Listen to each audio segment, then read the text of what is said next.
ማስመሰልና እኮ ዛሬ በዓል ነው ብለህ የደስታ ልብስህን ከመልበስ በፊት ቆም ብለህ ልብህን መርምር።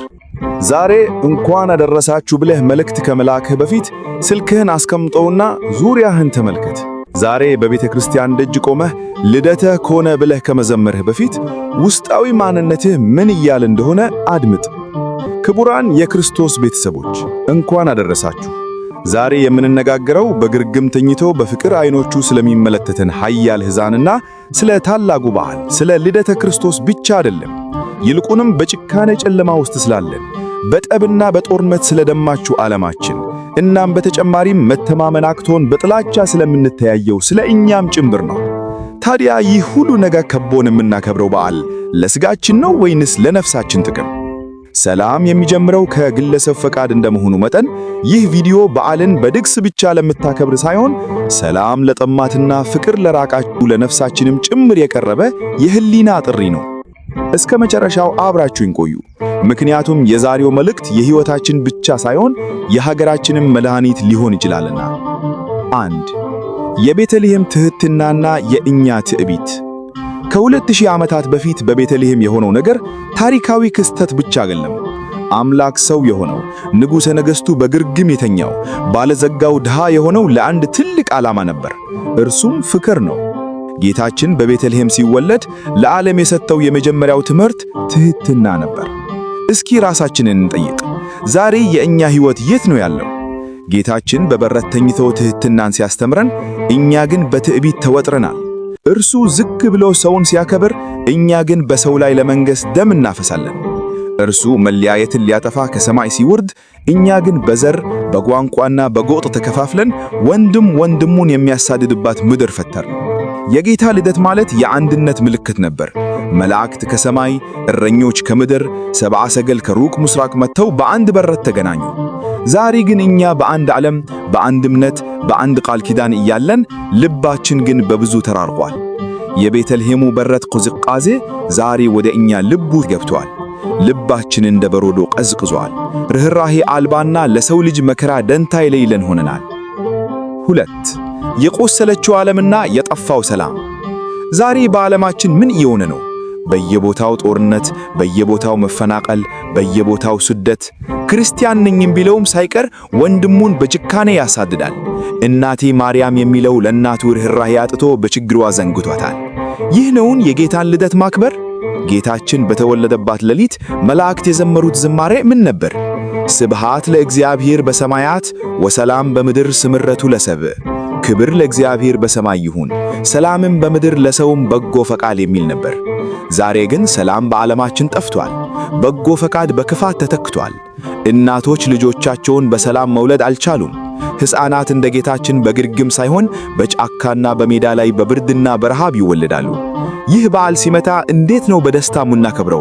ወንድማችን በረሃብ እያለከሰ፣ እህታችን በየአረብ ሀገራቱ በእንባ እየተጣተበች፣ በሀገራችን መለያየትና ጥላቻ ነግሶ እያለ እንኳን አደረሳችሁ የሚለው ቃል ከክናፍራችን በላይ አልፎ ወደ ልባችን ሊገባ አልቻለም። 3. የራስ ወዳድነት መጋረጃ። ዛሬ ራስ ወዳድነት ዓለማችንን ጋርዷታል። እኔ ከሞትኩ ሰርዶ አይብቀል የሚለው የጥፋት መንፈስ በሁላችንም ውስጥ ሰርጾ ይገኛል። በዓል ሲመጣ ስለምን እናስባለን? ስለ አዲስ ልብስ፣ ስለ ሰባ ሥጋ፣ ስለ አረቄና ስለ መጠጥ። ነገር ግን በዚያው በዓል ቀን ጎዳና ላይ ወደቀው ድሃ፣ መተለያ ስላጣው ስደተኛ፣ ልብሱ ስለተቀደደው ሕፃን ማን ያስባል? ምናልባት ልባቸው የቀና ጥቂቶች። ጌታችን ኢየሱስ ክርስቶስ የተወለደው በቤተ መንግሥት አይደለም። ምክንያቱም በዚያ ቀን ለድሆችና ለተረሱት ተስፋ ሊሆን ስለፈለገ ነው። ዛሬም እርሱ ያለው በቤተ መንግሥት ወይም በድግስ አዳራ ውስጥ አይደለም። እርሱ ያለው በተራቡቱ፣ በታረዙቱና በታሰሩቱ ወንድሞቻችን ዘንድ ነው። የወንድምህ ደም ከምድር ወደ እኔ ይጮኻል ተብሎ እንደተጻፈ ዛሬ ዓለማችን በልጆቿ ደም ረክሳለች። ጥላቻ እንደ ሰደድ እሳት እየተስፋፋ ነው። እርስ በርስ መተሳሰብ ቀርቶ እርስ በርስ መበላላት የዕለት ተዕለት ተግባር ሆኗል። ነገር ግን ይህ በዓል አንድ ትልቅ ዕድል ይሰጠናል። ይህም ዕድል የንስሐ ዕድል ነው። ልባችንን ወደ አምላካችን የምንመልስበት፣ ይቅርታን የምንለምንበት እና የምንማርበት ሰዓት አሁን ነው። 4. የተስፋው ኮከብና የለውጥ ጥሪ። ተስፋ አንቆርጥም። የጌታችን ልደት ተስፋ በዓል ነው። ሰብዓ ሰገል ኮከቡን ተከትለው እንደመቱ እኛም ዛሬ የጥላቻን ጨለማ ጥለን የፍቅርን ኮከብ መከተል አለብን። ፍቅር ማለት ቃላት አይደሉም፣ ፍቅር ተግባር ነው። ፍቅር ማለት ጠላትን ይቅር ማለት ነው። ፍቅር ማለት የተራበውን ማብላት፣ የታረዘውን ማልበስ ነው። ፍቅር ማለት ለሀገርህ ሰላም ስትል ከትዕቢትህ ዝቅ ማለት ነው። ዛሬ በዚህ በዓል ቀን አንድ ውሳኔ እንወስን። በልባችን ውስጥ ያለውን መለያየት ግርዳ እናፈርስ።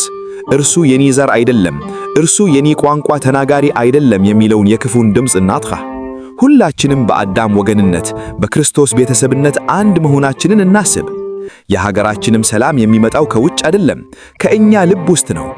እኔና አንተ ስንጣረቅ፣ እኔና አንተ ጥላቻን ስንጥል፣ ያኔ ክርስቶስ በልባችን ይወለዳል። ያኔ እውነተኛው የልደት ደስታ በሀገራችን ላይ ይሰፍራል።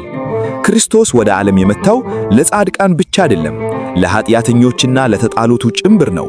እኛም እንደርሱ የተጣሉትን እናቅርብ፣ የተሰበሩትን እንጠግን። ተወዳጆች፣ ዛሬ በቤተ ክርስቲያናችን ደወል ሲደወል ያ ድምፅ ተነሱ የሚል ጥሪ ይሁንልን። ከእንቅልፋችን እንነሳ፣ ከጥላቻችን እንለይ፣ ከራስ ወዳድነታችን እንውጣ። እኔ ብቻ የሚለውን አባዝ እናስቀር። ጌታችን በበረት የተኛው እኛን ከትዕቢት እስር ሊፈታን ነውና። አሁን በዓሉን ስታከብር ቢያንስ ለአንድ ሰው ሰላምን ስጥ። ለተቀየምከው ወንድምህ ስልክ ደውል። የተራበውን ጎረቤትህን በቅንነት አስብ። ስለ ሀገርህ ሰላም ከልብህ አልቅሰህ ጸልይ። በዓሉ በዓል የሚሆነው ፍቅር ሲኖር ብቻ ነው። ያለ ፍቅር ድግሱም፣ ዝማሬውም፣ በዓሉም ባዶ ጩኸት ነው። ሀገራችን ዳግም ትነሳለች፣ እየተነሳችም ነው። ነገር ግን የምትነሳው በእኛ ፍቅርና አንድነት ነው። ልደቱ የሰላም የፍቅርና የመታረክ በዓል ይሁንልን። በግርግም የተኛው ሕፃን ጌታ በምድራችን ላይ ሰላሙን ያውርድ። አቤቱ የሰላም አምላክ ሆይ በተወደደችው ዕለት ስለተወለድክልን እናመሰግንሃለን። በጨለማ ለነበርን ብርሃን ስለሆንክልን ቅዱስ ስምህ የተመሰገነ ይሁን። ጌታ ሆይ ዛሬ ምድራችን ኢትዮጵያ በጭንቀት ላይ ነች። ልጆቿ ተራርቀዋል፣ እናቶች በጸሎት እያለቀሱ ነው። አቤቱ በቤተልሔም ሰላምን እንዳወረድክ ዛሬም በሀገራችን ላይ ሰላምህን አውርድ። በልባችን ውስጥ ያለውን የጥላቻ እሾህ ንቀልልን። መለያየትን አስወግደህ አንድነትን ስጠን። እንደ ሰብዓ ሰገል ለአንተ የምናቀርበው ወርቅና ዕጣን የለንም፣ ነገር ግን የተሰበረ ልባችንን እናቀርብልሃለን። ይህን የተሰበረ ልባችንን በቸርነትህ ጠግንልን። ሕዝባችንን ከረሃብ ከስደትና ከጦርነት ጠብቅ። የልደትህ ብርሃን በቤታችን ብቻ ሳይሆን በሀገራችንና በዓለሙ ሁሉ ይብራ። ምስጋና ይሁን አንድ አምላክ ለሚሆን ለአብ ለወልድ ለመንፈስ ቅዱስ ዛሬም ዘወትርም ለዘለዓለሙም አሜን።